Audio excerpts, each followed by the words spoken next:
நாங்கள் வந்து அல்லாவுக்கா ஜெயிலுக்கு போனவங்க இப்படிங்கிறத வைத்துக்கொண்டு செல்வந்தர்களை போய் மிரட்டி பணம் கேட்பது. நம்மளை மிரட்டுறாங்க, நீ தரையில இல்லையான்னு சொல்கிற அளவுக்கு. இவங்களை மிரட்டது யாரு? கோயம்புத்தூருக்கு வர முடியாது, கோயம்புத்தூருக்கு வந்தீங்கன்னு சொன்னால் உனக்கு நடக்கிறது வேறு. எனக்கு கூட கொலை மிரட்டல் விட்டு போனாங்க. ஓப்பனாக ஓட்ட கேட்குறேன், எல்லா இடத்துலையும் பாயினா குண்டு வச்சிருவாங்கன்னு ஒரு பேச்சு வருதுல சார். அல்லுமாவுடைய மிரட்டல்னால உங்களுக்கு போலீஸ் பாதுகாப்பு போட்டிருந்தாங்க. அந்த கோயம்புத்தூர்லேயே ஒரு மிரட்டல் மாதிரி ஒரு ஆள் போனார்னா கூட 10 பேர் போகிறது. நீங்க சொல்ற பார்த்தா கோவையில ஒரு மினி சர்க்கார் நடத்தினாங்க. கண்டிப்பாக எதிர்த்து முஸ்லீம்கள் வந்தால் அவங்கள போலீஸை சுடுவது, அவங்கள விட்டுறது. நீங்க சொல்றத பாத்தீங்கன்னா அல்லுமாவின் மீது இருந்த போலீஸின் கோபம் பொது இஸ்லாமியர்களின் பக்கம். கலைஞர் அது போலீஸார் ஒன்றும் செய்யலை, அவங்க கருப்பு பேட்ஜ் அடிந்து தங்களுடைய அதிருப்தியை தான் காட்டினார்கள்னு சொல்லி அதை நியாயப்படுத்தினார். என்னென்ன இடத்துல குண்டு வைக்கிறாங்கங்கிற விவரங்கள் வரைக்கும் முழுசாக நம்ம வந்து கொடுத்துட்டோம். அவங்க நினச்சிருந்தாங்கன்னா அது குண்டு தடுத்திருக்க முடியும். நாம் செஞ்சது பேசப்படாமல் ஆக்கணமாக இருந்தால் இந்த குண்டு வெடிப்பு நடக்கிறதா நல்லதுன்னு போலீஸ் நினச்சாங்க. அல்லுமாவுடைய கோபத்தில் என்ன செய்கிறாங்கன்னா எண்ணெயில் அதில் கோத்து விட்றாங்க. ஆமாம், வெண்ணஞ்சாட்டுன்னு கேட்டால் அந்த குண்டு வைக்கிறதுக்கு பிஜே தான் வந்து 2 லட்ச ரூபா பணம் கொடுத்தாரு. எனக்கு ஒரு 50,000 ரூபா பணம் குண்டு வைக்கிறது பணமும் ஜெர்மன் பிஸ்டல் ஒன்று எனக்கு தந்தார் அப்படின்னு அவர் பார்க்கணும். இப்போ குற்றவாளி வந்து நான் ஒருத்தனை அடிச்சுக்கிட்டு சுபியாருன்னு அடிக்க சொன்னார்னு சொன்னால் உங்களையும் சேர்த்து விட்டுருவாங்க. அல்லுமா யாரும் இஸ்லாமை படிக்கவில்லையா? இப்படி செய்வது பாவம், குண்டு வெடிப்பது மகா பாவம், பிள்ளைகளை சாகடிப்பது பாவம், கோர்ட்டின் தீர்ப்பு வருகிறது, அவர்கள் வெளியே வருகிறார்கள், உள்ளே இருக்கிறது விவகாரத்தை. அவங்களுக்கு இஸ்லாம் தெரியவில்லையா? நீங்கள் சொல்கிறீர்கள் இஸ்லாத்தில் எல்லாம்.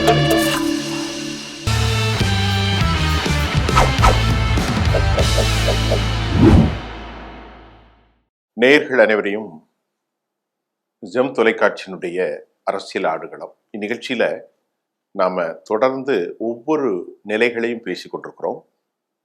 வழக்கம் போல் நம்முடைய அமர்வில் இன்றைக்கு இஸ்லாமிய அறிஞரும் பேராசிரியருமான மௌலவி ஜனாப் பி ஜெய்னுல் அப்தீன் அவர்களை நாம் இன்னைக்கு சந்திக்க போறோம். நிறைய டாபிக் சமகால நிகழ்வுகளில் மக்களுக்கான ஒரு விளக்கம் அவருடைய பார்வையில். இது இஸ்லாமிய மதம் சார்ந்து மட்டுமல்ல, மற்ற மதங்களிலும் சார்ந்து நாங்கள் ஆலோசித்து மக்களுக்கு உண்மை கருத்துக்களை கொண்டு சேர்க்கக்கூடிய சில நிகழ்வுகளை சேர்க்கிறோம். இன்னைக்கு நாம பேசுறது 1998 தமிழ்நாட்டில் கோவையில் நடந்த ஒரு குண்டு வெடிப்பு. இந்த குண்டு வெடிப்புல ஏராளமான பேர் குண்டு தாக்குதலில் இறந்தார்கள். அல் உமா என்கின்ற ஒரு அமைப்பு இதில் ஈடுபட்டதாகவும் குற்றச்சாட்டுகள் வைக்கப்பட்டு பலர் சிறையிலே பல ஆண்டுகள் இருந்தார்கள். அந்த சம்பவம் எதுக்கு நடந்துச்சு, அதற்கு பின்னணி என்ன, நம்முடைய ஜெய்னுல் அப்தீன் சாப் அவர்களிடத்தில் இந்த நிகழ்ச்சி குறித்து நாம் பேச போறோம். சார் வாங்க. சார், அதாவது 1998 இந்த கலவரம் வந்து இந்தியா முழுவதும் பெரிதாக பேசப்பட்டது. இதுல என்ன நடந்துச்சு அப்படிங்கிறத உங்களுக்கு நிறைய அனுபவம் இருக்கும். நீங்க தமிழ்நாட்டில் அன்றைக்கு ஒரு பெரும் அரசியல் தலைவராக 98 காலங்கள் இருந்தீர்கள். உங்களுடைய தமிழ்நாடு முஸ்லிம் முன்னேற்ற கழகம் 93களில் ஆரம்பித்தது, அப்படிதான் நான் நினைக்கின்றேன், நினைவு சரியாக இருந்தால். ஏன் இந்த குண்டுவெடிப்பு நடந்துச்சு, அதுக்கு முன்னாலே நடந்துச்சு? அதாவது இது பெரிய ஒரு நீண்ட ஒரு வரலாறு. இது அதில் முக்கியமான விஷயம் என்னென்னு கேட்டால், ஒரு துவக்கத்திலேருந்து சொன்னால் தான் அதனுடைய ஒரு முழு பரிமாணத்தோட மக்களுக்கு போய் சேரும். அப்போதைய ஜெயலலிதா அவருடைய ஆட்சியில் வந்து தடா என்கிற ஒரு கடுமையான சட்டத்தை வந்து கடுமையாக அமுல்படுத்தி கொண்டிருந்த ஒரு காலம். பாபர் மசூதி இடிக்கப்பட்ட அந்த நினைவு தினம்ங்கிற ஒரு பேரில் பஸ்ஸில் வந்து சில பேர் கல்லறிஞ்சாங்க கோயம்புத்தூரில். அந்த சகோதரர்கள்லாம் தடா சட்டத்தின் கீழ் கைது செய்யப்பட்டாங்க. பாரதூரமான ஒரு குண்டு வெடிப்புகளோ வேறு எந்த மாதிரி வன்முறைகளோ இல்லாமல் பேருந்தில் கல் வீசினார்கள் என்ற ஒரு விஷயத்திற்கு ஒரு சாதாரண செக்ஷன் இருக்குது. அது கூட இந்த போராட்டம்னு வரும்போது கண்டுக்கிறாமல் அரசாங்கம் விட்டுருவாங்க. இவங்க என்ன செஞ்சாங்கன்னா ரொம்ப கடுமையான முறையில் அவங்கள தடாவில் கைது செஞ்சு 92 கைது, 93 கைது செஞ்சு 94 2 வருஷம் வரைக்கும் தடாவில் உள்ளே இருக்காங்க. யார் அதில் தான் அந்த பாஷாங்கிறீங்களா அல்லுமாண்டு அவங்கெல்லாம் அந்த நேரத்தில் கைது செய்யப்பட்டிருந்தாங்க. அந்த நேரத்தில் 1995 நாங்கள் தமுமுக ஆரம்பிக்கும் பொழுது இதை ஒரு இஷ்யூவாக நம்ம எடுத்தோம். இது வந்து ரொம்ப அநியாயமான இது, தடாவில் கைது செய்யப்படுறது. நீங்கள் தடாவே தப்பான ஒரு விஷயம் இருந்தாலும் அதில் உள்ள அந்த கேட்டகரிக்கு இவங்க பொருந்த மாட்டாங்க, இது வந்து பொய் வழக்கு இது அப்படின்னு சொல்லி நம்ம நிறைய போராட்டங்கள் பண்ணி, சட்ட போராட்டங்கள்லாம் பண்ணி அவங்கள விடுதலை செய்வதற்குரிய வேலைகளை நாங்கள் தான் செஞ்சோம். அப்போ தமுமுக தமிழ்நாடு முஸ்லீம் முன்னேற்ற கழகம் ஆரம்பித்த ஒரு நேரம். அது மாத்திரம் இல்லாமல் அந்த சிறையில் இருந்த அந்த 2-2.5 வருஷ காலத்திற்கு அத்தனை பேருடைய குடும்பத்திற்குரிய தேவைகளையும் நான் தான் என்னுடைய தனி பொறுப்பில், அமைப்புகளும் கிடையாது, தனி பொறுப்பில் மக்கள்கிட்ட நிதி திரட்டி ஒவ்வொருத்தருடைய வீடுகளுக்கும் சென்று போய் என்ன செய்வோம், உதவி தொகையை கொடுத்துக்கிட்டு, அந்த மாதிரி யாரும் கஷ்டப்படக்கூடாது, அநியாயத்துக்கு கைது செய்யப்பட்டிருக்கிறாங்க, நம்ம காசை கொடுக்கல, மக்கள் தந்தாங்க, மக்கள்கிட்ட வாங்கி அது மாதிரி கொண்டு போய் கொடுத்தோம். பிறகு அவங்க விடுதலையாகி வந்தவுடனே சென்னையில் தான் அவங்க தங்கி இருக்கணும்னு ஒரு கண்டிஷன் போட்டாங்க கோர்ட்டில். நிபந்தனையோடு தான் அவங்களுக்கு ஜாமீன் கிடைச்சிச்சு. சென்னையில் தங்கி இருக்கணும்னு வரும் பொழுது இவங்க தமிழ்நாடு முஸ்லீம் முன்னேற்ற கழகத்தில் அலுவலகத்தில் தான் எல்லாரும் தங்க வைக்கப்பட்டிருந்தாங்க. ஜாமீனில் பாஷா உள்பட அதனுடைய எல்லாருமே அந்த அலுவலகத்தில் தங்க வைக்கப்பட்டிருந்தாங்க. தங்க வச்சிருக்கும்போது அவங்களுடைய உணவு போக்குவரத்து எல்லாத்தையுமே அந்த இயக்கம் தான் பார்த்துக்கிட்டோம் அமைப்பு சார்பாக. அப்போ இருக்கும் பொழுது என்ன ஆகுதுன்னு கேட்டால், இவங்கள்ட்ட வந்து ஒரு பெரிய மாற்றங்களை நாங்கள் பார்க்குறோம். முதல்ல ஒரு கல்லெறிஞ்சதுக்காக உள்ளே போயிருக்கிறாங்க, அது தப்புங்கிற அடையில் ஒரு அனுதாபத்தோடு பார்த்தோம். பிறகு என்ன ஆகுதுன்னு கேட்டால், நாங்கள் வந்து எல்லாவுக்கா ஜெயிலுக்கு போனவங்க இப்படிங்கிறத வைத்துக்கொண்டு செல்வந்தர்களை போய் மிரட்டி பணம் கேட்பது. நம்மள்கிட்ட தங்கி இருக்கும் பொழுத செல்வந்தர்கள்ட்ட போய்கிட்டு, உனக்கு மாதம் 50,000 ரூபா போட்டிருக்கு, உனக்கு 1,00,000 ரூபா போட்டிருக்குது, போட்டு தான் இருக்கும்பாங்க. இப்படி என்ன செய்கிறாங்கன்னா, முஸ்லீம் செல்வந்தர்களை வந்து ரொம்ப மிரட்டி வந்து பணம் வசூலிக்கிறாங்கங்கிற புகார் எங்களுக்கே வருது. அப்போ வரும்பொழுது நம்ம நீங்கள் வெளியேறு, இங்கே இருக்க வேணாம், உங்களால் பெரிய சங்கம் நாங்கள் தான் ஆதரிக்கிறோங்கிற மாதிரி ஒரு நிலை வருது. அப்போ நீங்கள் வெளியேறு, இங்கே தங்க வேணாம், நீங்கள் எங்கே இப்போ தங்கிக்கிறீங்கன்னு சொல்லி நம்ம அந்த அடைக்கலம் கொடுத்ததை ரிட்டர்ன் பண்ணிட்டோம். அந்த ரொம்ப பகையாக போயிடுச்சு. அதுக்கு பிறகு என்ன செய்கிறாங்கன்னா, எங்கள்கிட்டே வந்து ஒரு கூட்டமாக திரண்டு வந்து, நீங்கள் வந்து எங்களுக்காக வேண்டி மாதம் 1,00,000 ரூபா தரணும் அப்படின்னு சொல்லி நம்மளை மிரட்டுறாங்க. நீ தரையில இல்லையான்னு சொல்ல அளவுக்கு இவங்களை மிரட்டினது யாரு? என்ன மிரட்டுறது? இப்போ அன்சாரின்னு இருக்காருல்ல, இப்போ அதாவது அல்லுமா மைப்புன்னு சொல்லுங்க, அல்லுமாவுடைய செயலாளர். நீங்க சொல்றது மக்களுக்கு புரியணும். இஸ்லாமிய தொழிலதிபர்களிடத்திலே போய் மிரட்டி பணம் வாங்கினார்கள். அதற்கு பிறகு உங்களே வந்து நம்மளே மிரட்டினாங்க. இந்த விளையாட்டை என்கிட்ட வச்சுக்கிறாதுன்னு சொல்லிட்டு நம்ம கடுமையை திட்டி, ஒரு பைசாவும் தர முடியாது, நீங்கள் வந்து நீங்கள் கேட்டு நாங்கள் உதவி செய்யலை, நாங்களாக தான் செஞ்சோம் சரியாக இருக்கிற வரைக்கும், நீங்கள் சரியாக இல்லைங்கும்போது நாங்கள் செய்ய முடியாதுன்னு சொல்லிட்டோம். அதுக்கப்புறம் அந்த கண்டிஷன்லாம் ரத்தாயிடுச்சு. பிறகு அவங்க வந்து கோயம்புத்தூர் போயிட்டாங்க, அல்லுமா போயிட்டாங்க. அதுக்கு போகும்போது என்ன செஞ்சாங்கன்னா, நீ கோயம்புத்தூருக்கு வர முடியாது, கோயம்புத்தூருக்கு வந்தீங்கன்னு சொன்னால் உனக்கு நடக்கிறது வேறு. எனக்கு கூட கொலை மிரட்டல் விட்டு போனாங்க. கொலை மிரட்டல் விட்டது அல்லுமா தான். அதுல குறிப்பிட்டு யாரையும் சொல்ல முடியுமா? குறிப்பிட்டு வந்து பாஷாபாய் இறந்து போயிட்டாரு, அவர் உள்பட எல்லாருமே மிரட்டினாங்க. உங்களை காரணத்தினால தான் எனக்கு வந்து அவங்களுடைய அச்சுறுத்தலின் காரணமாக எனக்கு PSO போட்டிருந்தாங்க, போலீஸ் பாதுகாப்பு. அது வந்து வேற ஆளுகளுடைய அச்சுறுத்தல்னால, அல்லுமாவுடைய மிரட்டல்னால உங்களுக்கு போலீஸ் பாதுகாப்பு போட்டிருந்தாங்க. அந்த மாதிரி ஒரு நிலைமையில் நமக்கு உங்களுக்கு தொடர்பு கிடையாது. அதாவது நம்ம அந்த சிறையிலேருந்து வந்திருந்தாங்கல்ல, அந்த காலத்தில் தான் நம்ம அவங்களுக்கு உதவிகள்லாம் செஞ்சோம். அப்போ அவங்களை எந்த விதமான பயங்கரவாத செயலில் ஈடுபடல, இந்த கல்லறிதல் போன்ற ஒரு சின்ன ஒரு உணர்வுகளை காட்டக்கூடிய போராட்டம் தான் செஞ்சுருந்தாங்க. அப்போ நம்ம மீது ஒரு பிரியம் அனுதாபங்களும் வைத்திருந்தோம்.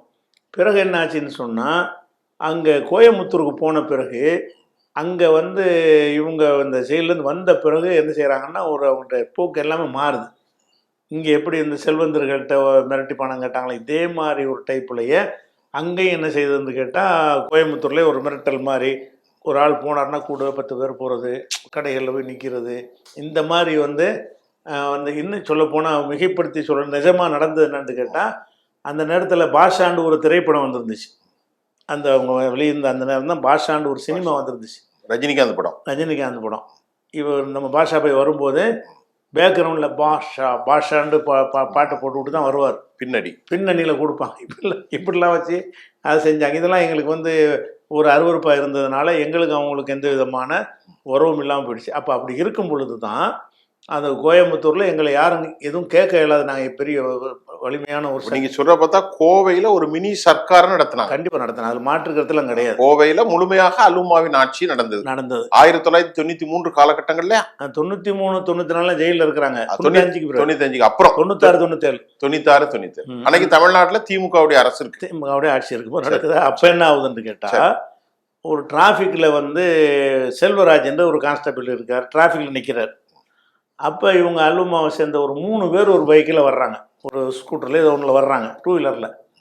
அவர் நிப்பாட்டுறாரு, 3 பேர் போகக்கூடாது அப்படின்னு சொன்னோன்னே. அதானே அவர் பணி, அதான் அவர் பணி அதானே. அவங்களே ஒரு போட்டு கொண்டு விட்றாங்க. எங்களை அல்லுமாவை கேள்வி கேட்பியா அப்படின்னு சொல்லிட்டு 3 பேர் ஏன்டா வர்றேன்னு கேட்டதுக்காக வேண்டி அந்த காவலர் செல்வராஜ் என்ன செய்கிறாங்க, கொலை செய்யப்பட்டுறாங்க. ஆனால் விசித்திரம் என்னன்னு கேட்டால், அது அந்த கொலையை ஒட்டி தான் எல்லா சம்பவம் நடந்துச்சு. அந்த கொலை சம்பந்தமான கேஸில் வந்து நிரூபிக்கப்படலன்னு எல்லாம் விடுதலை ஆகிட்டாங்க. அது ஒரு தனி விஷயம். அது நம்ம போலீஸ்க்கு லட்சணம். ஒரு அரசாங்கத்துறை கொலை சம்பந்தமாக குற்றம் செய்தவர்கள் தண்டிக்கப்படல, அவங்க குற்றம் நிரூபிக்கப்படலன்னு ஆயிடுச்சு. தப்பிட்டாங்க. யார் கொன்றான்னு பிள்ளைன்னு தெரியாத மாதிரி ஆயிடுச்சு. அப்போ அந்த போலீஸாரை கொன்ற உடனே போலீஸ்காரங்களுக்கு என்ன செய்யணும், அப்போ தான் சரியான கோவம் வருது. இது வந்து ஓவர போகிறாங்க, போலீஸுக்காரனே கொள்றதுக்கு வந்துட்டாங்கன்னு ஒன்று தான். அவங்க போலீஸே என்ன செய்கிறாங்கன்னா, ஒரு கலவரத்தை போலீஸ் தான் உண்டாக்குறாங்க. கலவரத்தை முதற்கண் போலீஸே. ஆமாம், போலீஸே என்ன செய்கிறாங்கன்னு கேட்டால், அர்ஜுன் சம்பத் மாதிரியான ஆளுக்கு அங்கே அப்போ தான் தலையெடுத்த நேரம். அவங்க இந்து முன்னணிலாம் இல்லை. அவர் அர்ஜுன் சம்பத்துன்னு அங்கே ஒரு தலித் அருந்ததியர் சமுதாயத்தை சேர்ந்தவர். அவர்கிட்ட தூண்டி விட்டு நீங்கள் கொள்ளையடிங்க, இப்படி பணக்காரங்களாம் இருக்கிறாங்க, நாங்கள் பார்த்துக்குருவோம், ஒன்றும் செய்ய மாட்டோன்ற உடனே தான் அர்ஜுன் சம்பத் தலைமையில் போய் முஸ்லீம் கடைகள்லாம் சூறையாடினது, பல கடைகளை தீ வச்சு எல்லாத்தையும் கொள்ளையடிச்சு தீ வச்சு கொளுத்துவாங்க. மொத்தம் சரக்கூட கொளுத்த மாட்டாங்க, பொருள்களை எல்லாம் வந்து சூறையாடிக்கிட்டு போய் தீ வச்சு கொளுத்துனது. அதுக்கப்புறமேலு அதை எதிர்த்து முஸ்லீம்கள் வந்தால் அவங்கள போலீஸை சுடுவது, அவங்கள விட்டுறது. அப்போ அதில் 19 முஸ்லீம் கொல்லப்பட்டாங்க. முதல் காரணம் இதுதான். முதல் காரணம் போலீஸ் தான். முதல் காரணம் வந்து ஆரம்பத்தில் இப்படி ஆட்டம் போடும்போது விட்டுருக்கக்கூடாது. ஏன்னா நீங்கள் தனி ராஜ்யமாக நடத்துறீங்கன்னு கேட்டிருந்தாங்கன்னு சொன்னால் இப்படி ஒரு சம்பவம் நடந்திருக்காது. அவங்க நம்மளை என்ன செஞ்சாலும் யாரும் கேட்க முடியாதுன்னு அவங்கள ஆக்கி ஒரு கான்ஸ்டபிள் நிப்பாட்டினதுக்காக வேண்டி அவன் ஒரு அப்பாயான ஒரு ஆள் அவனை போய் ஒரு கொள்றதுங்கிறது ஏற்றுக்கிற முடியாது. ஆனால் கொள்வது இன்றைக்கி பேசல, சட்டப்படி அவங்க கொள்ளலை. நீதிமன்றத்தில் வந்து இவங்க வழக்கு சரியாக நடத்ததுனால அவங்க விடுதலை ஆகிட்டாங்க. அந்த யாரும் அவரை யார் கொண்டான்னு இப்போ தெரியல சட்டத்தின் பார்வையில். அது தனியாக இருந்தாலும் சாட்சிகள் இல்லை. அப்போ இந்த நிலையில் என்ன ஆகுதுன்னு கேட்டால், போலீஸார் வந்து முஸ்லீம் வந்து எதிர்த்து அடிக்கிறதுக்கு வந்தாங்கன்னா அவனை சுடுவது, அவங்க வந்தாங்கன்னா பாதுகாப்பாக நிற்கிறது. நீங்க சொல்றதை பார்த்தீங்கன்னா, அல்லுமாவின் மீது இருந்த போலீஸின் கோபம் பொது இஸ்லாமியர்களின் பக்கம் திரும்பிடுச்சு. அப்படியே அதனால அவர்களுடைய பாருங்க அப்படித்தானே செஞ்சிருக்கணும். அவங்க செய்யறா இருந்தா அல்லுமாளுக்கெல்லாம் தேடி பிடிச்சி அடிங்கிறான்னு சொன்னாலும் பரவாயில்லை. இவங்க என்ன செய்யறாங்கன்னா, ஒட்டுமொத்த சமுதாயத்தை அழிக்கிறதுக்கு வந்து எல்லா ஐடியாவும் கொடுத்தது, பாதுகாப்பு கொடுத்ததெல்லாம் போலீஸ் தான் கொடுத்தாங்க. போலீஸுடைய ஆதரவோடவும் பக்கபலத்தோடு அவ்வளோ செஞ்சாங்க. ஆஸ்பத்திரியில் வச்சு கொலை செஞ்சது. அதே மாதிரி வந்து அதாவது வீடுகள் புகுந்தெல்லாம் கூட கொலை பண்ணியிருக்க, கத்தியால் குத்தியிருக்கிறாங்க. ஆனால் செத்ததெல்லாம் போலீஸ்னால தான். அதாவது கலவரம் வரும்போது தற்காப்புக்கு வருவான்ல, தற்காப்புக்கு வரும்போது அவனை சுடுவாங்க. அப்போ இவன் வரமாட்டான், அவன் வரும்போது பேசாமல் நிற்பாங்க. அப்போ இந்த மாதிரியான ஒரு நடந்தவொன்னே சட்டசபையில் இதை பற்றி கேள்வி வரும் பொழுது கலைஞர் நினைஞ்சாலும் அது போலீஸார் ஒன்றும் செய்யலை, அவங்க கருப்பு பேட்ஜ் அடிந்து தங்களுடைய அதிருப்தியை தான் காட்டினார்கள்னு சொல்லி அதை நியாயப்படுத்தினார். கருணாநிதி நியாயப்படுத்தினார். வந்து போலீஸ் அமைச்சர் சொல்கிறாரு, போலீஸார் ஒன்றும் ஸ்ட்ரைக் பண்ணலை, அவங்க வந்து ஒரு கருப்புக்கு பேட்ஜ் அணிந்து எதிர்த்தை காட்டினார்கள்னு ஒரு 5-6 இவ்வளவுக்கும் வந்து மறைச்சிட்டார். அப்போ இதுக்கு பிறகு என்ன ஆகுதுன்னு கேட்டால், அந்த கலவரத்தில் வந்து இப்போ இந்த சோபா சில்க்ஸ்லாம் சொல்லுவாங்க. சோபான்னா இந்த சென்னை சில்க்ஸ்ன்னு சொல்கிறாங்களா, அது மாதிரி அன்னைக்கு பெரிய ஒரு கேரளாக்காரங்க பெரிய கடை. அதெல்லாம் சுத்தமாக சோஃபாவே இல்லை, சோபா இல்லை, கம்ப்ளீட்டாக போச்சு எல்லாமே கிட்டத்தட்ட. அப்போ நாங்கள் என்ன செஞ்சோன்னு கேட்டால், அந்த மக்கள் பாதிக்கப்பட்டிருக்கேன்னா பார்த்தா நிறைய வீடுகள் கொளுத்தப்பட்டு நிறைய பேர் துப்பாக்கியால் சுட்டு செத்தது தான் 19 பேர். காயமடைந்தவர்கள் எடுத்துக்கிட்டீங்கன்னா 300 பேருக்கு மேலே. அப்புறம் இப்போ அவங்களுடைய ப்ராப்பர்ட்டிஸ் எரிஞ்சது, கார்கள் எல்லாம் நாசமாக்குனாங்க. அதுக்கு பிறகு தான் நம்ம என்ன செஞ்சோம்னு கேட்டால், அந்த மக்களுக்காக வேண்டி பாதிக்கப்பட்டவங்களுக்காக மக்கள்கிட்ட வந்து நம்ம உணர்வு பத்திரிகையில் அறிவிப்பு செஞ்சு வசூல் பண்ணி ஒரு 3 கோடி ரூபாய் அளவுக்கு நிதி திரட்டி அந்த காலகட்டம் அந்த காலத்தில் அது இன்னைக்கு வந்து 300 கோடி ரூபா இருக்கும். 1 கோடி. அவ்வளவு தொகைக்கு நிதி திரட்டி நம்மளே போய் நின்று வீடு வீடாக வந்து பாதிக்கப்பட்டவங்களை கணக்கெடுத்து நம்ம கொடுத்தோம். அரசியல் கலவரத்தில் பாதிக்கப்பட்ட மக்களுக்காக மக்களுக்காக செஞ்சோம். இது ஒரு நடந்துருச்சா. இது நடந்த உடனே இவங்களுக்கு வந்து ஏதாவது செய்யணும்னு இவங்களுக்கு அல்லுமாவை சேர்ந்தவங்களுக்கு தோணுது. இதுக்கு ஏதாவது செய்யணும், பதிலடி கொடுக்கணும், இவ்வளோ அழிச்சு விட்டாங்க, இதை விடக்கூடாது அப்படின்னு சொல்லி. அதாவது அல்லுமா அமைப்பு ஏற்கனவே போலீஸ் துறை செல்வராஜை கொலை செய்தார்கள். அந்த கொலைக்கு பதிலாக பொதுமக்களை காவல்துறை பழிவாங்கி கலவரத்தில் ஈடுபட்டு 19 முஸ்லீம் இளைஞர்கள் கொல்லப்பட்ட பல பேர் காயப்படுத்த. அல்லுமா இப்போது பழிவாங்க என்றாங்க. பழிவாங்க என்ன உடனே எங்களுக்கு நம்ம வந்து தமிழ்நாடு முஸ்லீம் முன்னேற்ற கழகம் ஒரு அமைப்பில் போய் இருக்கும் பொழுது அங்கே எல்லா பகுதியிலும் நமக்கு ஆட்கள் இருக்கிறாங்க, கிளை நிர்வாகம் எல்லாருமே இருக்கிறாங்க. அவங்கள்ட்ட இருந்து ஒரு தகவல் நமக்கு வருது. நீங்க தமிழ்நாடு முஸ்லீம் முன்னேற்ற கழகம்னு இன்னொரு அமைப்பு வச்சிருக்கீங்க. அமைப்பு வச்சிருக்கோம். அதுல இருந்து அங்க தகவல் வருது. தகவல் நமக்கு கோவையிலிருந்து வருது. என்ன வருதுன்னு என்ன தகவல் வருது? இவங்க வந்து இந்த குண்டு வைக்கிறதுக்குரிய முடிவுல இருக்கிறாங்க, ஒரு பெரிய ஆபத்தா போயிடும் அப்படின்னு சொல்லி ஒரு சமூக அக்கறையோட அந்த செய்தியை சொல்றாங்க. நாங்கள் இன்னும் சில கூடுதலான ஆட்கள்கிட்ட தொடர்பு கொண்டு அவங்க என்னென்ன திட்டம் போட்டிருக்கிறாங்க, எங்கெங்கெல்லாம் வைக்க போகிறாங்க என்ற விஷயத்தையெல்லாம் நாங்கள் திரட்டுறோம். எத்தனை இடங்களில் வைக்க போகிறாங்கங்கிற வரைக்கும் எங்களுக்கு வந்து 2 நாளைக்கு முன்னாடி எங்களுக்கு தகவல் தெரியுது. இன்னென்ன இடத்துலலாம் குண்டு வைக்க போகிறாங்க அப்படின்னு சொல்கிற அளவுக்கு. அதில் போலீஸ் குவார்ட்டர்ஸ் ஒன்று அதில் வருது, ஆஸ்பத்திரி வருது, இன்னும் பல இடங்கள் அதில் வந்து என்னென்ன இடங்கள் வைக்க போகிறாங்கங்கிற செய்திகள் எல்லாம் நம்ம சகோதரர் வழியாக நமக்கு தெரிவிக்கப்படுது. உடனே என்ன செய்யணும்னா நாங்கள் வந்து நானும் ஹைதர் அலிலாம் வந்து தமுகவுடைய செயலாளராக இருந்தார். ஹைதர் அலி நாங்கள்லாம் வந்து அப்போ டிஜிபி அலெக்சாண்டர் இருந்தார். அப்போ நாங்கள் மசூரா பண்ணி இதை நம்ம தடுத்து நிறுத்திடணும், இது மாதிரி ஒன்று நடந்துருச்சுன்னு சொன்னால் ஒட்டுமொத்த சமுதாயத்துக்கு ஆபத்து, குண்டு வச்சுருவாங்க இவங்க லேசா, ஒட்டுமொத்த இஸ்லாமுக்கு கெட்ட பேராக போயிடும், முஸ்லீம்களே வந்து கருவறுக்கப்பட்டுருவாங்க, இதை எப்படியா தடுத்து நிறுத்தணுங்கிறதுக்காக வேண்டி நாங்கள் இந்த டீட்டெயிலெலாம் கலெக்ட் பண்ணிக்கிட்டு. யார்கிட்ட போய் சொல்கிறீங்க? டிஜிபி அலெக்சாண்டர் அவர்களை பார்த்து நேராக போய். அப்போ டிஜிபி அலெக்சாண்டர் தான் இருந்தார். அவரை போய் சந்தித்து என்னென்ன இடத்துல குண்டு வைக்கிறாங்கங்கிற விவரங்கள் வரைக்கும் முழுசாக நம்ம வந்து கொடுத்துட்டோம். அவங்க நினச்சிருந்தாங்கன்னா குண்டை தடுத்திருக்க முடியும்.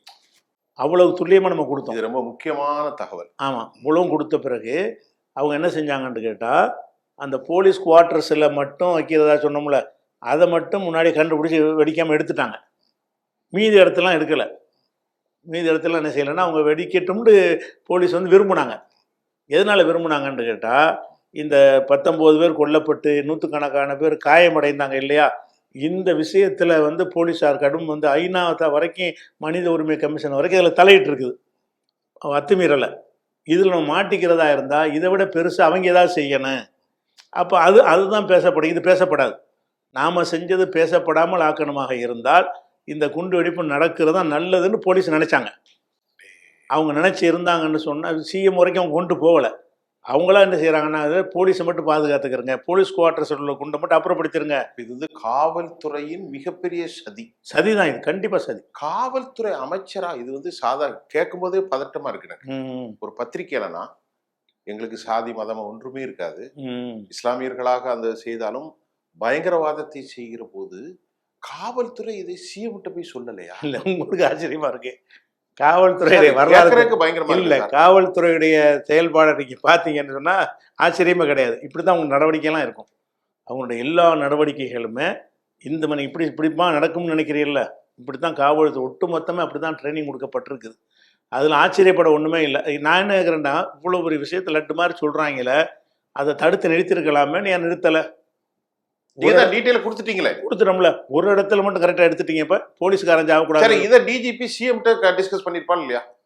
பண்ணலைங்கிற எப்படி தெரியுதுன்னு கேட்டால், இந்த குண்டு வெடிப்புலாம் நடந்ததுக்கு பிறகு நாங்கள் வந்து சிஎம்கிட்ட ஒரு அப்பாயின்மெண்ட் வாங்கி, கலைஞர்கிட்ட அப்பாயின்மெண்ட் வாங்கி, குண்டு வெடிப்புக்கு அப்புறம் நாங்கள் போய் சந்தித்து இதை வந்து விளக்குறோம். நீங்கள் வந்து எல்லாத்துக்குமே ஒரு அலெக்சாண்டர் தான் காரணங்க, நாங்கள் நேராக போனோம், இன்னென்ன விஷயத்தை இத்தனாம் தேதி போய் நாங்கள் இவ்வளோ வருத்தை நாங்கள் சொன்னோம், அவர் வந்து அந்த ஒன்றே மட்டும் ரிமூவ் பண்ணார், பாக்கி எல்லாத்தையும் வெடிக்க விட்டார்.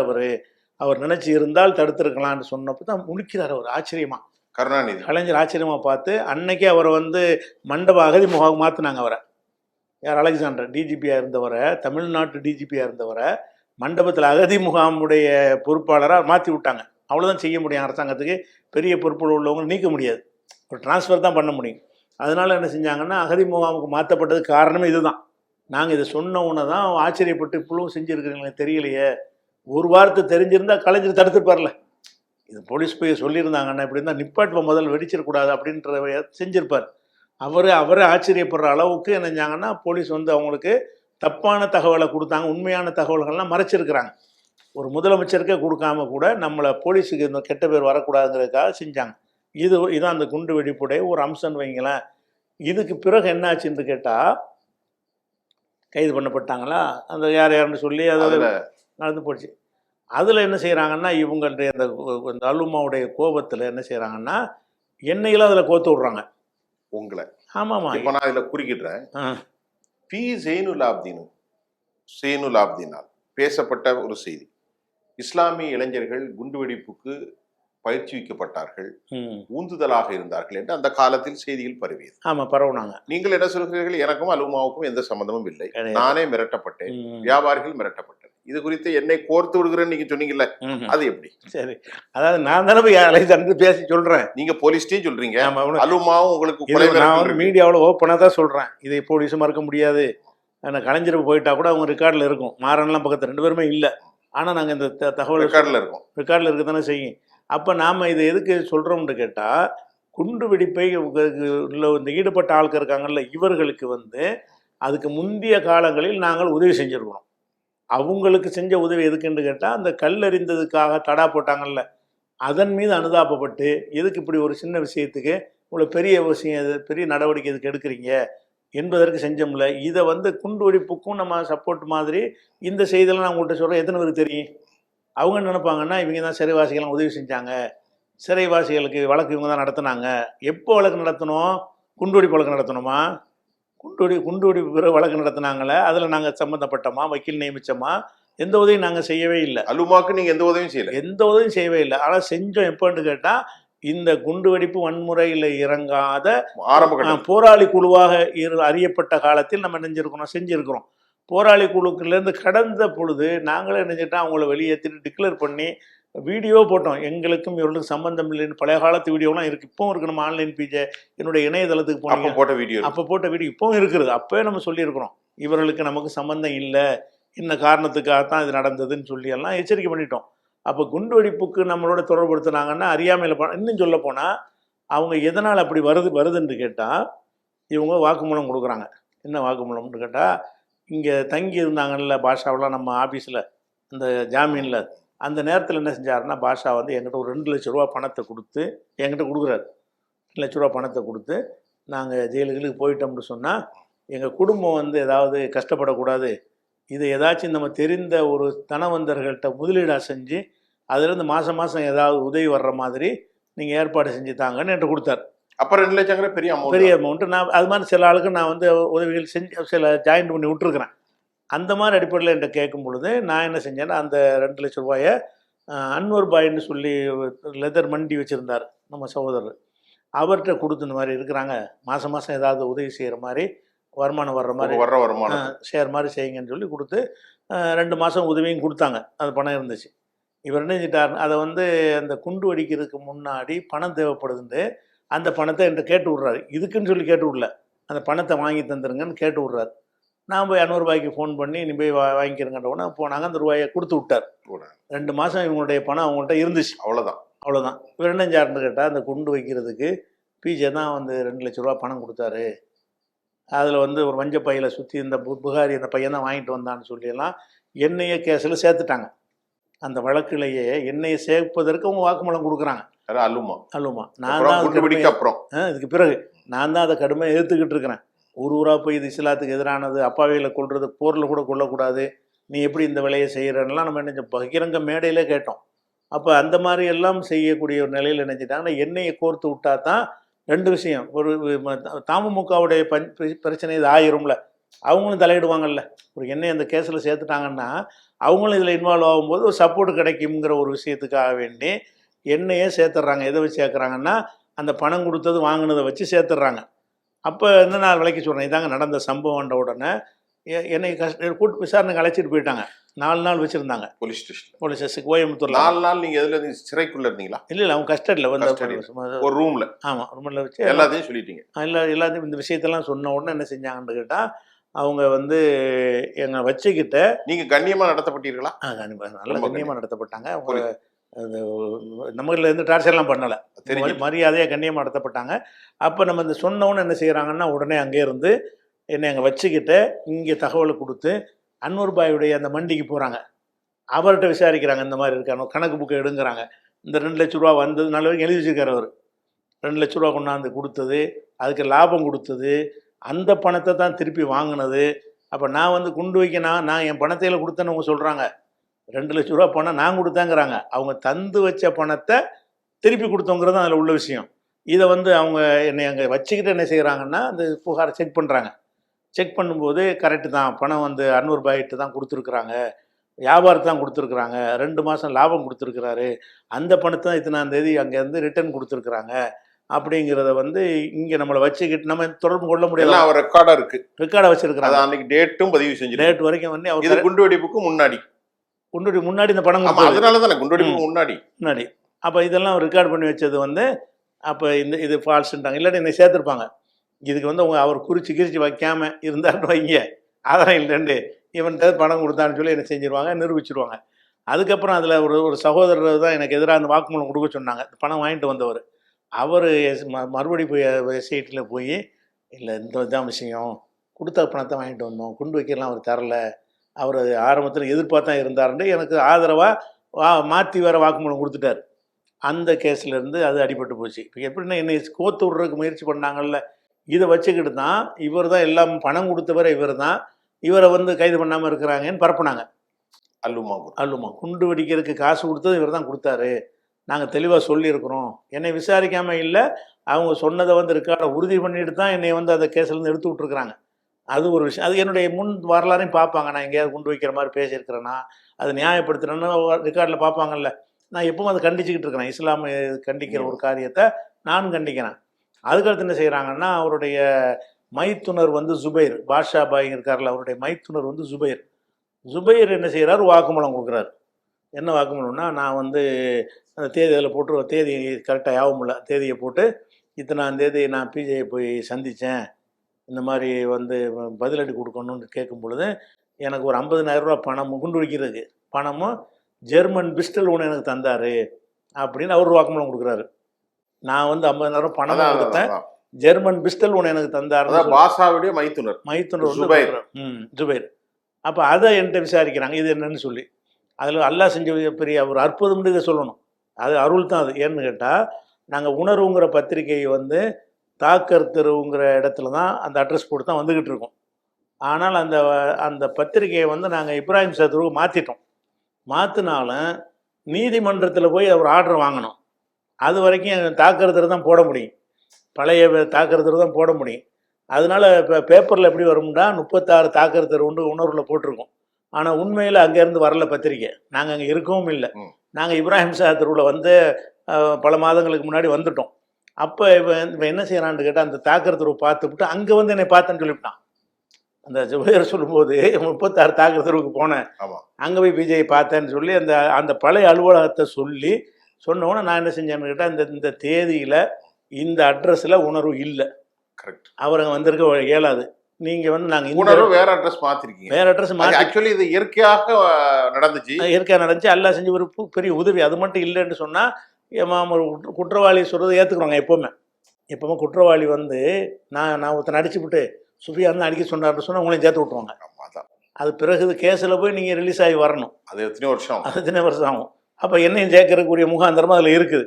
முதல்ல அவனை நான் பார்த்ததே கிடையாதுங்க. நான் வந்து அந்த தடாவில் அந்த கல்லெறிஞ்சாங்கல்ல கேஸ், அந்த காலத்தில் நான் அவரை பார்த்ததை தவிர அவனை பார்த்து பல வருடங்கள் ஆகிவிட்டது. நான் எப்படி இவனை வந்து பார்த்துருப்பேன்? இவன் என்னை பார்க்கவும் கிடையாது. அந்த தாக்கர் தெருவுங்கிற இடத்துல உணர்வு பத்திரிக்கை அவன் சொல்கிற நேரத்தில் இருக்கவில்லை. என்னை வச்சுக்கிட்டு என்ன செய்கிறாங்கன்னு கேட்டால், அங்கே தாக்கர் தெருவுக்கு அனுப்புகிறாங்க. அவர் ஃபேமிலி குடியிருந்துகிட்டு இருக்கிறாங்க. அங்கே எவ்வளோ நாளாக இருக்கிறீங்க? அது நாங்கள் ஒன்றரை வருஷமாக இருக்கிறோம். அப்போ இவன் சொல்லக்கூடிய டேட்டில் ஃபேமிலி தான் இருக்குது. அதான் இன்வெஸ்டிகேஷன் டீம் பக்காவாக ரெடி பண்ணி அதை கிளியர் பண்ணிட்டாங்க. அடுத்து என்ன செய்கிறாங்கன்னா இப்ராஹிம் ஷா தெருவில் இருக்குல்ல அங்கே வர்றாங்க, அங்கே உள்ள அக்ரிமெண்ட்லாம் எடுக்கிறாங்க. இப்போ வந்தோங்கிறது வாடகை ஒப்பந்த பத்திரம் எல்லாமே இருக்குது. நம்ம சொன்ன விஷயம் கரெக்டாக இருக்குது. அவர் சொன்னதுக்கு முரணா இருக்கு. அப்போ அந்த இடத்துல அவர் இல்லை, ஆளே இல்லாத இடத்துல இப்படி பார்த்துருப்பாங்க. இவன் சொல்லக்கூடிய அந்த அட்ரஸில் வந்து வேற அட்ரஸை சொல்லாமல் நான் உணர்வு அலுவலகத்தில் பார்த்தேன்னு சொல்லியிருந்தான்னு வைங்க, அது எனக்கு தப்பிக்கிறதுக்கு முடியாத ஒரு விஷயமா இருந்திருக்கேன். அவன் 36 தாக்கர் தெருவுன்னு உணர்வை பார்த்துட்டு எழுதலாம். அப்படியே உணர்வில் அப்படி தான் நம்ம போடுவோம். அது மாற்றுறதா இருந்தால் சட்டப்படி கோர்ட்டில் போய் என்ன செய்யணும், டிக்ளரேஷன் பண்ணி அது ஆர்டர் வாங்கி தான் நாங்கள் மாற்றணும். அதனால பழைய அட்ரஸே போட்டுட்ருப்போம். அதில் என்ன செஞ்சுச்சுன்னா என்னை வந்து 4 நாள் விசாரிச்சுட்டு இவர் மேலே எந்த குற்றமும் இல்லை அப்படின்னு சொல்லி என்னை வந்து ரிலீஸ் பண்ணி விட்டாங்க இந்த குண்டுவெடிப்பில். அப்போ நான் வந்து அவங்களால் வந்து இலக்கு வைக்கப்பட்டிருக்கிறேன். என்னை கேஸில் சேர்ப்பதற்கு பொய் கம்ப்ளைண்ட் பண்ணியிருக்கிறாங்க. நான் கடுமையாக எதிர்த்து அவங்களுக்கு எதிராக நான் வந்து இது இஸ்லாத்துக்கு எதிரான ஒரு செயல்னு செஞ்சுக்கிட்டு இருக்கிறோம். இந்த குண்டுவெடிப்புக்கு பிறகு சட்ட உதவின்லாம் வந்து நம்மளை அணுகி பார்த்தாங்க. இதுக்கெல்லாம் நாங்கள் உதவி செய்ய மாட்டோம். அதே அல்லுமாவே இதுக்கெல்லாம் உதவி செய்ய மாட்டோம். இது மார்க்கத்தில் இல்லாத ஒரு விஷயம். மக்களை படுகொலை செய்வது இஸ்லாமிய இதில் இல்லை, இஸ்லாத்துக்கு எதிரான. அதுக்கு வந்து நாங்கள் வந்து மக்கள் பணத்தை, அதுவும் பாவப்பட்ட ஏழை மக்கள் ஆஸ்பத்திரியில் மருத்துவமனையில் ஆஸ்பத்திரியில் அவங்களுக்கு என்ன தெரியும், இது என்ன மார்க்கம் இது? இப்ப நான் உங்ககிட்ட கேட்கிறேன், இப்படி உங்க மார்க்கம் சொல்லுதா அப்பாவி மக்களை ஏழைகளை கொலை செய்யறது, குண்டை வைத்து நாசம் செய்துட்டு, இது என்ன மார்க்கம் சார்? இது என்ன வரைமுறை சார்? இது இப்படி இஸ்லாமே கிடையாது. நாங்கள் தான் இஸ்லாம் இல்லைன்னு நான் சொல்லிட்டு இருக்கிறோம். இஸ்லாத்தில் வந்து அந்த போர்னு ஒன்று இஸ்லாம் ஏற்றுக்கிறது, போர் செய்வதை ஏற்றுக்கிறது. போர் செய்வது என்னென்னு கேட்டால், எதிரிகள் நம்மை தாக்க வரும் பொழுது, நம்ம நாட்டை கைப்பற்ற வரும் பொழுது, நம்ம நாட்டு மக்களை வரும் பொழுது நீங்கள் வந்து கோழையாக இருக்காதீங்க, எதிர்த்து நெல்லுங்க. அது போர்க்காலத்தில் எல்லாரும் போர்க்காலத்தில் அது நாட்டுக்கும் நபிகள் நாயகம் போருக்கு தான் போனாங்க. போர் செஞ்சுருக்கிறாங்க போல. போர் எதுக்குன்னு கேட்டால், அவங்க போர் பூராவுமே எல்லாமே மதீனாவில் தான் நடக்குது பாருங்களேன். இவங்க மெனக்கெட்டு மக்காவுக்கு போகலை. அங்கேருந்து உஹதுங்கிறது பத்ருங்கிறதுலாம் மதீனாவுல அவர் இருக்கிற இடத்துல வேற இடத்துல போய் போர் செய்யல. அப்ப அவர் டிபெண்டிங் மெக்கானிசம், தன்னை காத்துக் கொள்வதற்கு நபிகள் நாயகம் போர் செய்யறாங்க. அதானே? அதான். ஏன்னா சார் இப்ப நம்ம சொல்லும் போது சில மக்களுக்கு புரியாது, அதனால கொஞ்சம் விளக்கமா சொல்லுங்க. ஏன்னா உங்களுடைய நிகழ்ச்சியை பாக்குறவங்க சுஃபியான் சார் பிஜே கொஞ்சம் பேச விடுங்கிறாங்க, அதனால நான் குறிக்கிடணும் சொல்லி. அப்போ அதனால் என்னாச்சுன்னு கேட்டால், நபிகள் நான் என்ன செஞ்சாங்கன்னா, போரில் போகும்போது கூட போருக்கு நிறைய கண்டிஷன் பண்ணுறாங்க. எக்காரணத்தை கொண்டு போருக்கு பெண்களை சமையல் போக்குவரத்துக்கு கூட்டிகிட்டு வந்திருப்பாங்க. பெண்களை கொல்லக்கூடாது. சிறுவர்களை அழைச்சிட்டு வந்த தாயை கூட்டு வந்திருப்பாங்க. ஆமாம். போர்க்களத்தில் கூட சிறுவர்களை கொல்லக்கூடாது. போர்க்களத்தில் வந்து அவங்க வழிபாடு செய்வதற்கு மத குருமார்கள் கூட்டிகிட்டு வந்திருக்காங்க. அவங்கள கொல்லக்கூடாது. மத குருமார்களை நீங்கள் போர்க்களத்தில் கொள்ளாதீங்க, பெண்களை கொள்ளாதீங்க, சிறுவர்களை கொள்ளாதீங்க. மரஞ்செடி சொத்துக்களை சூறையாடக்கூடாது. ஒரு நாட்டுக்கு போகிற சண்டை வந்து அவனோட தான் சண்டை. அந்த சொத்துக்கள் வந்து இப்போ பொதுமக்களுடைய சொத்து. அது அந்த காலத்து போர்லாம் அப்படி தான் செய்வாங்க. யானை விட்டு கலக்கி குளத்தெல்லாம் இதாக்கி பயிர்கள்லாம் அழிச்சு நாசமாக்குவாங்க. போர்கள்ன்றால் அதான் பச்சை தாவரங்கள், வயல்வெளிகள், இதான் போருடைய இலக்கணமே. இதெல்லாம் இஸ்லாமிய அடிப்படையில் ஒரு நாட்டில் பறிக்கக்கூடாது. பெண் பிள்ளைகளை கொலை பண்ணக்கூடாது, குழந்தைகளை பண்ணக்கூடாது, வயது முதிய பிற மத தலங்களை அது இருக்குது. அப்படிப்பட்ட ஒரு மார்க்கத்தில் இருந்துக்கிட்டு இதை எப்படி இஸ்லாம் அன்பு இவங்க செஞ்ச காரியத்தை வந்து இஸ்லாம் இப்படி ஏற்றுக்கிறேன். இதை ஆஸ்பத்திரியில் போய் கொண்டு வச்சாங்களா, ஆஸ்பத்திரியில் இருந்தாலும் இவங்களுக்கு எதிரியா? அது பாவப்பட்ட மக்கள், ஏழை மக்கள் தானே. அப்போ இந்த மாதிரி அவங்க வச்ச எல்லா இடங்கள்லையும் இறந்து போன ஆட்கள் எல்லாமே அப்பாவிகள் தான், எல்லாம் பாவப்பட்ட. சார் இதுல ஒரு கேள்வி, ஹிந்துவா இருக்கட்டும் முஸ்லீமா இருக்கட்டும் எல்லாம் நம்முடைய மனித உயிர்கள் தான். கண்டிப்பா சார் ஒரு கேள்வி இந்த நிகழ்ச்சியில நம்ம சுருக்கமா கொண்டு போறோம். அப்படி என்றால் அல்லுமா யாரும் இஸ்லாமை படிக்கவில்லையா? இப்படி செய்வது பாவம், குண்டுவெடிப்பது மகா பாவம், பிள்ளைகளை சாகடிப்பது பாவம், கோர்ட்டின் தீர்ப்பு வருகிறது, அவர்கள் வெளியே வருகிறார்கள், உள்ளே இருக்கிறது விவகாரத்தை இல்லை. அவர்களுக்கு இஸ்லாம் தெரியவில்லையா? நீங்கள் சொல்கிறீர்கள் இஸ்லாத்தில் எல்லாம் தடை, மரத்தை வெட்டக்கூடாது, மடத்தை அடிக்கக்கூடாது, திருக்கோயில்கள், சர்ச்சுகள், மசூதிகள் எதுவுமே தவிர்க்கக்கூடாது. அப்படி என்றால் இஸ்லாமிய அடிப்படை தெரியாமலா இப்படி எல்லாம் அநியாயத்தை செய்தார்கள்? ஆமாம், அவங்க பெரிய மார்க் ஸ்காலர் கிடையாது. அவங்கெல்லாம் வந்து அந்த உணர்ச்சிப்பட்டு நமக்கு சாதகமாக ஏதாவது கிடைக்காதான்னு பார்க்குறாங்க. பார்க்கும் பொழுது நபிகள் நாயகம் போர் செஞ்ச விஷயம் தெரியுது. போரில் என்ன செய்யுங்க, எதிரிகளை வெட்டுங்கள்னு வரும். போரில் எதிரிகளை வெட்ட தான் செய்வாங்க. இவன் அந்த போருங்கிற மறைச்சி விட்டு இது கொல்ல சொல்லி வந்திருக்குது, அதை நம்ம வந்து எதிரிகளை அழிச்சு ஆகணும் இப்படிங்கிற மாதிரி வந்து இவங்க விலகிக்கிட்டு செய்கிறாங்க. புரியாமல் செய்கிறாங்க. புரியாமல் செய்தார்கள். புரியாமல் தான் செஞ்சாங்க. மார்க்கத்தை புரிஞ்ச யாராலையும் இதை செய்ய முடியாது. இஸ்லாமிய மார்க்கத்தை புரிந்தவர்கள் வன்முறையில் ஈடுபட மாட்டார். வன்முறையில் எப்போ நமக்கு இஸ்லாத்தில் அனுமதி இருக்குன்னு கேட்டால், நம்மளை ஒருத்தன் வந்து நீங்கள் போயிட்டு உங்களுக்கு தாக்குறதுக்கு வர்றான், எதிர்த்து நீங்கள் தாக்கலாம். அது எல்லா மதத்திலயும் எல்லா உள்ளது, எல்லா மதத்திலும் உண்டு, சட்டத்திலயும் எல்லா உள்ளது, சட்டத்திலையும் உண்டு. சட்டத்திலயும் உள்ளது. அப்போ தற்காப்புக்கு அது செய்ய உங்கள்ட்ட மட்டும் இல்லையே. ஆமாம், தற்காப்புக்கு உள்ள ஒன்று தான் இஸ்லாத்தில் இருக்குது. தன்னை காத்து கொள்ளுகிற போரில் கொல்லப்பட்டால் அவன் ஷஹீத், உயிர் தியாகி கண்டிப்பா. அப்படின்ட்டு ஒன்று இருக்குது. போருக்கு வரும் பொழுது அவர்கள் போர் செஞ்சு வரம்பு மீறினார்களே ஆனால் நீங்களும் அதே மாதிரி செய்யுங்க. அவர்கள் அந்த விலையை கொண்டார்களேயானால் அதற்கு பிறகு எல்லை மீறாதீங்க. சமாதானம் நான் வாழை கீழே போட்டுட்டாங்கன்னா அதை விட்டுறணும். சமாதானம் அப்படிங்கிற அளவில் வந்து இன்னைக்கு சமாதானத்தை கேட்குறாங்க. உலக நாடுகளில் இப்போ நடக்க மாட்டேங்குது பற்றியில. ஆனால் இஸ்லாம் அப்படி கிடையாது. எதிரி வந்து ஆயுதத்தை நான் கீழே போட்டேன்னு சொன்னான்னா அதோட அந்த சண்டையை விட்டுணுங்கிற அளவுக்கு இஸ்லாமத்தில் இருக்குது. அப்போ இந்த முழு வரலாறுகளை இந்த விஷயங்கள்லாம் அவங்களுக்கு அறியாமல் வெறுமனே இந்த வேலை செய்வதற்கு நமக்கு இன்னொரு விஷயம் என்னென்னா, இந்த மாதிரி விஷயங்களுக்கு வந்து மக்கள் மத்தியில் வந்து நல்ல பொருளாதாரம் திரட்டலாம். இந்த மாதிரி ஒரு காரியத்தை செஞ்சாங்கன்னு சொன்னால் இந்த கட்ட பஞ்சாயத்து பண்ணுறது இதுக்கெல்லாம் இப்படி ஒரு பலம் தேவை இருக்குது.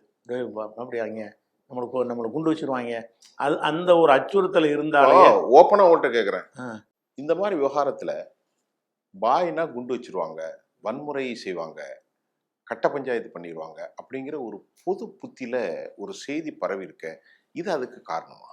அதாவது பொது புத்தியில் செய்தி பரவுனதுக்கு காரணம் வந்து சினிமாக்கள். பொது புத்தியில் இந்த செய்தி இந்த மாதிரி 4 பேர் செஞ்சான்ல, இதை வந்து சினிமாக்காரன் என்ன செய்கிறான்னு கேட்டால் ஒட்டுமொத்த சமுதாயம் செஞ்சதாக அவன் அதை மக்கள்கிட்ட கொண்டு போய் பார்க்குறான்.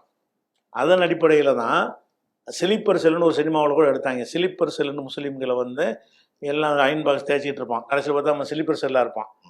ஒவ்வொருத்தனையும் சும்மா சாதாரண நம்பிராதே முஸ்லீமை, அது விஜய் படத்தில் அந்த ஒரு படத்தில் எடுத்தாங்க. தவறாக எக்ஸ்போஸ் பண்ண அது பண்ணுறது முஸ்லீம் பூராவுமே ஸ்லீப்பர் செல். அதாவது ஒரு சாதாரண உங்களோட பழகிக்கிட்டு இருப்பான், வியாபாரி மாதிரி இருப்பான், கடை நடப்பாத வியாபாரியாக இருப்பான். நீ நம்பிராத, அவனுக்கு அங்கே தொடர்பு இருக்கும் அப்படிங்கிற மாதிரி. அதனால தான் முஸ்லீம்களுக்கு வீடு கொடுக்க மாட்டேங்கிறாங்க. சினிமாக்காரன் செஞ்சதான். சினிமாவில் அர்ஜுன்ல பயம் இருக்கும்ல. ஆமா, எந்த புத்துல எந்த பாம்பு இருக்கோ தெரியலையே, பாயா இருக்கான், இவன் ஸ்லீப்பர் செல்லா இருந்தா நம்ம பாடு சிக்கல்னு மக்கள் பயப்படுவாங்க இல்லையா? கண்டிப்பா.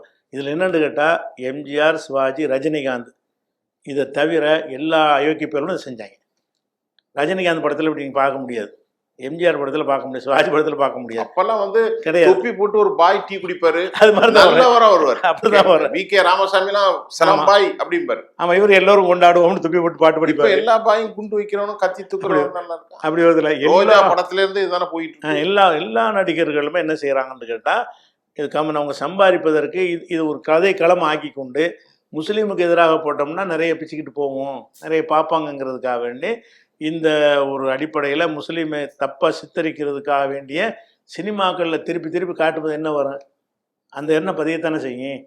செஞ்சது சின்ன ஒரு குழு. அவங்க எப்படி யோசிக்கணும், இந்த குழுவை வந்து முஸ்லீம்கள் ஆதரிச்சாங்களா? இந்த கோவை குண்டு வெடிப்புடைய வழக்கு இருக்க அரசாங்க வழக்கறிஞர் மூலமாக தான் வழக்கு நடத்தினாங்க. அப்போ என்ன அர்த்தம்? அது காசு இல்லை, யார் கொடுக்கல, முஸ்லீம்கள் யாரும் அவங்களுக்கு உதவி செய்யலை. அவங்க சார்பாக வழக்கறிஞர் வந்து கவர்மெண்ட் நியமிக்குது. அவங்களோட காசு இல்லை, எந்த முஸ்லீம் கணக்கு கொடுக்க மாட்டாங்க, எந்த முஸ்லீமும் ஆதரிக்கவே இல்லை மாட்டாங்க. அவங்களுடைய முஸ்லீம்களுடைய திருப்பி கேட்டா கோவையில முஸ்லீம்களுடைய பொருளாதாரம் அழிஞ்சு போச்சுல. ரோட்ல வேலை எல்லாம் இல்லாம போச்சு, எல்லாமே இல்லாம போயிட்டாங்க. அப்படி இருக்கும் பொழுது இதை வந்து எங்கள் மீது அனுதாபப்படுவதற்கு பதிலாக என்ன செய்யறாங்கன்னு கேட்டா, இந்த மாதிரி 4 பேர் சேர்ந்து இப்படி செஞ்சு எல்லாரையும் சந்தில விட்டாங்க இல்லைன்னு எங்கள் மீது அனுதாபம் காட்டுவதற்கு பதிலாக எல்லாரையும் அதில் பங்காளியாக்குவது, நாங்கள் வெறுக்கக்கூடிய ஆட்களையும் அதில் பங்காளியாக்கி விட்டுறது. சரி, இப்படி வந்து ஊடகங்கள் அதிகமாக செஞ்சாங்க, சினிமாக்கள் அதிகமாக செஞ்சாங்க. இதன்படி வந்து இப்போ கூட எடுத்துக்கோங்களேன், இப்போ வந்து அந்த ரயில் குண்டு வெடிப்பில் உள்ளவங்க எல்லாரும் குற்றவாளி இல்லைன்னு விடுதலை செஞ்சுட்டாங்க. நேற்று மும்பை ஹைகோர்ட்டில் வந்து அவங்க குற்றவாளிகள் இல்லைன்னு விடுதலை செய்கிறாங்க. ஏன் விடுதலை செய்கிறாங்க? அந்த விடுதலை செய்கிற மாதிரி அந்த வழக்கு நடத்தப்படுகிறது. சார், இப்போ இந்த குற்றவாளிகள் இருக்காங்களே, இவர்களை இப்பொழுது வெளியே விட வேண்டும் என்று பலவிதமான போராட்டங்கள், பலவிதமான விவகாரங்கள் நடக்கத்தான் செய்யும். இதை பத்தி நீங்க என்ன நினைக்கிறீங்க? அதாவது சிறைவாசிகள் விடுதலைங்கிற ஒரு விஷயத்தை பொறுத்த வரைக்கும் இஸ்லாமிய பார்வைன்னு ஒன்று இருக்கிறது. நம்ம பார்வையில் நம்ம நாட்டு நடப்புல உள்ள ஒரு பார்வைன்னு ஒன்று இருக்குது. இஸ்லாமிய பார்வை என்னன்னு கேட்டால், எந்த குற்றவாளிகள் வந்து கருணை காட்டப்படக்கூடாது. அதான் இஸ்லாமிய விஷயங்கள். இஸ்லாமிய ஷரியத் சட்டம், அதாவது குர்ஆன் சட்டம். ஆமாம், ஒருத்தர் கொலை பண்ணிட்டாருன்னு சொன்னால் கொலைக்கு கொலை தான் அது. அதான் இஸ்லாமிய சட்டம். அதில் வந்து கருணையெல்லாம் அது இந்தியாவில் அந்த கான்ஸ்டியூஷன் கிடையாது. கிடையாது. அதே நேரத்தில் வந்து கொலை செய்யப்பட்ட குடும்பத்தார் மன்னித்துட்டாங்கன்னு சொன்னால் அவர் தண்டிக்க மாட்டாங்க. அதுதானே இப்போ ஏமன்ல போய் ஏமன்ல நடக்குது. இந்தியாவில் உள்ள நர்ஸு அது நடக்குது. அவங்க மாட்டேன்னு மறுத்துக்கிட்டு இருக்காங்க. அதான் ஓடிட்டு இருக்கு இப்போ. அப்போ இஸ்லாம் என்ன சொல்லுதுன்னு கேட்டால், குற்றவாளிகள் வந்து குற்றவாளிகள் தான். அதுக்கு தண்டனை எதுக்காக கொடுக்குறாங்க? திருந்துவதற்கு கிடையாது. அந்த பாதிக்கப்பட்டவன் மன நிறைவடையணும். அதுதான் முக்கியம். ஆமா, என்னுடைய தகப்பனாரை கொண்டுட்டான்னு சொன்னா அரசாங்கம் சரியான வேலை செஞ்சுன்னு நான் சந்தோஷம் அடையணும். அதான் ரத்த பணம்னு ஒன்று இருக்கு. அது பணம் கொடுக்குறாங்க. பணம் இல்லாட்டாலும் நம்ம மன்னிக்கலாம், அல்லது அவனை தண்டிக்கணும். தண்டிச்சா நான் மன நிறைவு அடைஞ்சிருவேன். அப்படி இல்லைன்னா நான் என்ன செய்வேன்னு கேட்டா, நானே அவனை வந்து கோர்ட்டு கொண்டு விடுவேன். இல்லாட்டி அவனை அரசாங்கம் தண்டிக்காது இருந்தா சிறை வாசல்ல வச்சு கொள்றாங்கல்ல. ஆமா, அது அப்படிதான் நடக்குது. எதனால கொள்றாங்க? பழி வாங்குறது. அதை ஏன் தண்டிக்க மாட்டாங்க? இடம் இல்ல, சாட்சி இல்ல, புரல் சாட்சியா இருக்கும்போது பண்ணிடுறாங்க. அப்படிங்கிறதுனால தண்டனைக்கு வந்து தண்டனை தான் சட்டங்கிறது. இது ஒரு இஸ்லாமிய பார்வை. ஆனால் இங்கே இஸ்லாமிய ஆட்சி நடக்கலை. இங்கே நடக்கலை. அதனால் அது இஸ்லாமிய ஆட்சி எல்லாம் முறைப்படி நடந்தால் மாத்திரம்தான் இந்த விஷயத்தை நம்ம பேச முடியும். சரி, இங்கே நடக்கிற ஆட்சியில் என்ன, இப்போ இங்கே என்ன சட்டம் இருக்குதோ அந்த சட்டம் பாரபட்சம் இல்லாமல் இருக்கணும். நம்ம என்ன சிறைவாசிகள் விஷயமாக எல்லாரும் கேட்குற மாதிரி நம்மளும் கோரிக்கை வைக்கிறோம். எதனால் வைக்கிறோம்னு கேட்டால், இது மாதிரியான குற்றங்களில் ஈடுபட்டவர்களை நீங்கள் பலரை மன்னித்து விட்டுருக்கிறீர்கள். குறைந்த காலத்தில் விட்டுறீங்க. இந்த பேரறிவாளன் அவங்களாம் விட்டீங்க. அந்த அந்த பஸ்ஸில் அந்த மாணவிகள்லாம் இருந்துச்சாங்க. அந்த அந்த அந்த வழக்கில் உள்ள எல்லாரையும் விடுதலை செஞ்சாங்க. ஒரு 5 வருஷத்தில் அவங்கள நினைச்சாங்க விடுதலை செஞ்சாங்க. அவங்க செஞ்சதுங்கிறது 100க்கு 100 உண்மையான ஒரு விஷயம். இருந்தாலும் அவங்க விடுதலை செய்யப்பட்டாங்க. கட்சியில் திரும்ப அவங்க பதவி கொண்டு வரப்பட்டாங்க. அதே மாதிரி வந்து திமுக சார்பில் அவங்க போய் அந்த தினகரன் அலுவலகத்தில் தாக்குனாங்கல்ல, அந்த அழகிரி அதுல கைது செய்யப்பட்டவர்கள் 3 பேர் இறந்தாங்க. தீ வைத்து இறந்தாங்கல்ல. அழகிரிக்கும் தினகரன் குரூப்புக்கும் ஏற்பட்ட உள்ள ஒரு விஷயம், தயாநிதி மாறன் கலாநிதி மாறன், அந்த சண்டையில அதுலயும் வெளியே வந்துட்டாங்க. அவங்க எல்லாம் வெளியே வந்துட்டு 5 வருஷத்துல வெளியே வந்தாங்கல்ல. நம்ம என்ன கேட்கறோம்னா, இந்த மாதிரி ஒரு அரசாங்கம், இதை விட மோசமான சம்பவம் அது. உயிரோட தீ வைத்து எரிக்கிறது பெரிய விஷயம் தானே. அதெல்லாம் செஞ்சாங்க. அப்ப நம்ம என்ன கேட்கறோம்னா, சிறைவாசிகளை வந்து நீங்க வந்து ஒரு குறிப்பிட்ட காலத்துல வந்து எல்லாரையும் விடுதலை செய்யறீங்க, முஸ்லீம் வந்தா மட்டும் விடுதலை செய்ய மாட்டேங்கிறீங்க. அப்போ இந்த நாட்டுடைய சட்டத்தின் பிரகாரம் சமமாக நடத்துங்க எல்லாரையும். விடுதலை செய்ய மாட்டேன்னா உத்தரையும் விடுதலை செய்யாதீங்க. இங்கே சிறைவாசின்னு யாரும் பேசவே மாட்டாங்க. நீங்கள் விடுதலை செஞ்சுருக்கிறீங்க. அதாவது இப்போ ராஜீவ்காந்தி கொலையில் இருந்து, அந்த விவசாய கல்லூரி மாணவிகளுடைய பேருந்து எரிப்பில் இருந்து, தினகரன் அலுவலகத்தில் இருந்து, இன்னும் எக்கச்சக்கமான குற்றச்சாட்டுகளில் தண்டிக்கப்பட்டவர்களை எல்லாம் 5 வருஷம் 4 வருஷம் 10 வருஷத்துல நீங்க விடுதலை செஞ்சிருக்கிறீங்க. அப்ப அது ஏன் இவனுக்கு இல்லைங்க, முஸ்லீமுக்கு இல்லைங்கிறீங்க? அந்த அடிப்படையில நீங்க போராட்டம், அந்த அடிப்படையில் நம்ம கேட்கறோம். நியாயமா இல்லை. ஆனா அவர்கள் செய்த தப்ப நீங்க வந்து நியாயப்படுத்த. இஸ்லாமிய அரசாங்கமா இருந்தால் அவங்க எப்போ தண்டிக்கப்பட்டு முடிஞ்சு போயிருப்பாங்க. கேட்கறதுக்கு ஆள்லாம் இருக்காது. இப்போ நிகழ்ச்சி நிறைவுக்கு வந்துட்டோம். நம்ம நிறைய பேசுவீங்க. இப்போ உங்களுடைய டியூட்டி, நீங்க ஒரு இந்தியர், இந்த தேசத்தின் மீதும் இந்த மண்ணின் மீதும் இந்த இறையாண்மை மீதும் இந்த ஜனநாயகத்தின் மீதும் இந்த அரசியல் அமைப்பின் மீதும் நம்பிக்கை கொண்டவர், உறுதியாக நம்புகிறீர்கள். இந்த நாட்டில் வாழுகிறீர்கள். இந்த நாட்டிற்கு நன்மை செய்வதுதான் உங்களுக்கு முக்கிய பொறுப்பு. இந்து மதம், நீங்களும் கூட உங்களுடைய மூதாதைகளை ஏற்கனவே எங்களுக்கு ஒரு பேட்டியில சொல்லியிருக்கீங்க, நாங்கள் எல்லாம் இந்துக்களாக இருந்துதான் இஸ்லாமியர்களாக வந்திருக்கோம். உங்களுக்கான பொறுப்பும் கடப்பாடும் இருக்கிறது. அந்த பணியை நீங்கள் செய்கிறார். சுருக்கமாக உங்களுக்கு இருக்கிறேன். வழிகட்டு போகிற இளைஞர்களை நல்ல பாதைக்கு, ஜனநாயக பாதைக்கு, நீங்கள் சொன்ன அமைதி மார்க்கமான இஸ்லாமிய பாதைக்கு தவறாக புரிந்திருக்கிறீர்கள் என்று சொன்னீர்கள். வெளிநாடுகள் நடக்கக்கூடிய விவகாரத்து இந்த மாதிரி நிறைய நீங்க என்ன அறிவுறுத்தல் சொல்றீங்க? சுருக்கமாக நிறைவு கருத்து. அதாவது இந்த குண்டுவெடிப்பு கோயம்புத்தூர் நடந்துச்சுல, அதுக்கு பிறகு எங்க நடந்துச்சா? எங்கேயுமே நடக்கல. ஏன் நடக்கல? அது நடக்கவும் கூடாது, நடக்காது. ஏன் நடக்கலன்னு கேட்டா, அவ்வளவு வேலை நாங்க செஞ்சிருக்கிறோம். இளைஞர்கள் மத்தியில போய் ஊர் ஊரா போய் அந்த இது இஸ்லாத்துல இல்ல, உனக்கு கோபம் வந்துச்சுன்னா போராட்டம் பண்றா. போராட்டம் கூட்டம் திரண்டா. தமிழ்நாடு முஸ்லீம் முன்னேற்ற கழகம் ஆரம்பிச்சது அந்த வடிகாலுக்கு தான். அவனுக்கு கோபம் வரும்போது அவன் இந்த முறையில் அவன் வெளிப்பட்டு காட்டிட்டான்னு சொன்னா அதை நிறுத்திக்கிடுவான். இப்படி ஒரு வழி இல்லைன்னா என்ன செய்வான்னா, ஆயுதத்தை கையில் தூக்குவான். ஆயுதம் தூக்கக்கூடாது என்பதற்காகத்தான், ஜனநாயகத்தை கற்றுக் கொடுப்பதற்கு தான் தமிழ்நாடு முஸ்லீம் முன்னேற்ற கழகம் ஒரு அமைப்பின் மூலமாக எக்கச்சக்கமான போராட்டங்கள் நடத்தணும். அதுக்கு பிறகு மக்கள் அந்த அவங்களுக்கு அநீதி இழைக்கப்பட்டுச்சுன்னா போராட்ட களத்துக்கு வந்துடுறாங்க. ஆல்டர்னேட்டிவ் கொடுத்தா அது போராட்டம் என்பது ஜனநாயகம் தானே. ஜனநாயகம் தானே, இந்திய அரசியலமைப்புக்குள்ளது தானே. கம்யூனிஸ்ட் மாதிரி உங்களுக்கு நியாயத்தை போராடுங்க. இந்த போராட்டத்துக்கு வரும்போது அவனுக்கு என்ன ஒன்று கேட்டா, வேறு மார்க்கத்தை தேட மாட்டான். கண்டிப்பா இந்த போராடுறதை நீ நசுக்கிட்டீங்கன்னு சொன்னா வேறு மார்க்கத்தை அவன் தேர்ப்பான். அப்ப நாங்க யோசிச்சு பார்த்தோம், மாற்று வழி இல்லாத காரணத்தினால தான் இந்த முடிவு எடுக்கிறாங்க. நம்ம ஒரு மாற்று வழியை காண்பிக்கணும் அப்படின்னு சொல்லி மக்களையெல்லாம் போராட்ட களத்துக்கு நம்ம கொண்டு வந்தோம்.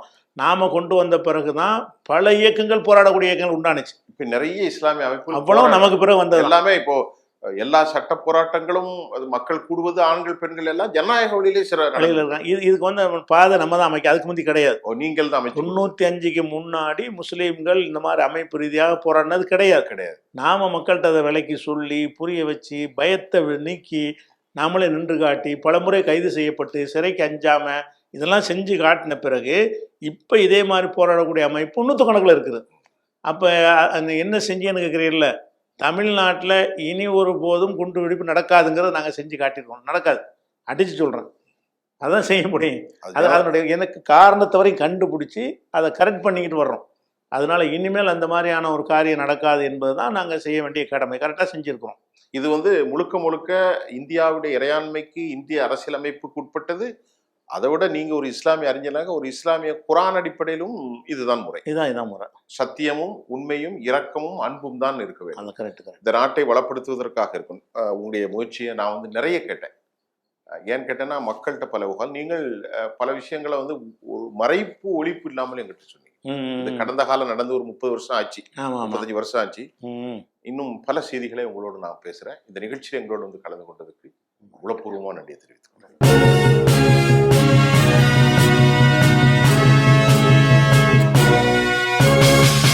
உடனுக்குடன் அப்டேட் தெரிந்து கொள்ள ஜெம் டிவி தமிழ் ஆப்பை இன்ஸ்டால் செய்யவும்.